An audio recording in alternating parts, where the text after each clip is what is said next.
নমস্কার বন্ধুরা, শুধুমাত্র সময়ের অপেক্ষা। তারপরেই এই দানব আকৃতির ভয়াল ঘূর্ণিঝড় রিমাল আছড়ে পড়বে পশ্চিমবঙ্গ ও বাংলাদেশের বুকে। প্রচণ্ড ক্ষয়ক্ষতির আশঙ্কা থাকছে। মুহূর্তে মুহূর্তে বদলে যাচ্ছে ঝড়ের প্রেক্ষাপট। দূরত্ব কমছে, হাওয়ার গতিবেগ বাড়ছে। ল্যান্ডফলের জায়গাটির কোনো বদল নেই আপাতত, কিন্তু ঝড়ের বিষয়ে সেটাই শেষ কথা নয়। আজ রবিবার ঝড় নিয়ে সকাল 8:30-এ আবহাওয়া অফিসের আপডেট ছিল এরকম: তীব্র ঘূর্ণিঝড় রিমাল উত্তর দিকে এগিয়ে যাচ্ছে। সকাল 11:30টার সময়েও একই জায়গায় ছিল সেটি। বর্তমানে হাওয়ার গতিবেগ 95 থেকে 100 কিলোমিটার।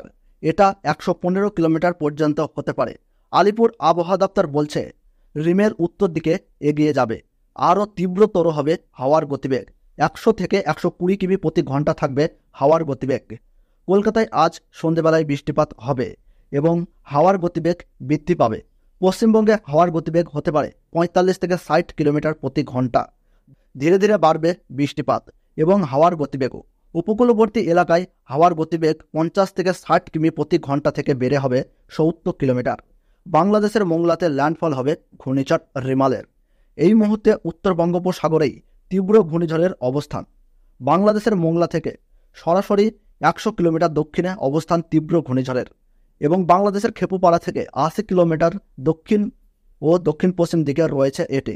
সাগরদ্বীপ থেকে 90 কিলোমিটার দক্ষিণ ও দক্ষিণ পূর্বে এর অবস্থান। দক্ষিণ 24 পরগনার ক্যানিং থেকে 100 কিলোমিটার দক্ষিণ ও দক্ষিণ পূর্ব দিকে অবস্থান করছে ঘূর্ণিঝড়। তীব্র ঘূর্ণিঝড় রিমালের সাইক্লোন সেন্টারের আবর্তের বর্তমান গতি 90 থেকে 100 কিমি, সর্বোচ্চ 110 কিমি। রিমাল তীব্র ঘূর্ণিঝড় বা সিভিয়ার সাইক্লোনিক স্টর্ম রূপেই উত্তরমুখী এগোচ্ছে। এই মুহূর্তে সমুদ্রে তার গতিবেগ 110 কিলোমিটার প্রতি ঘন্টায়।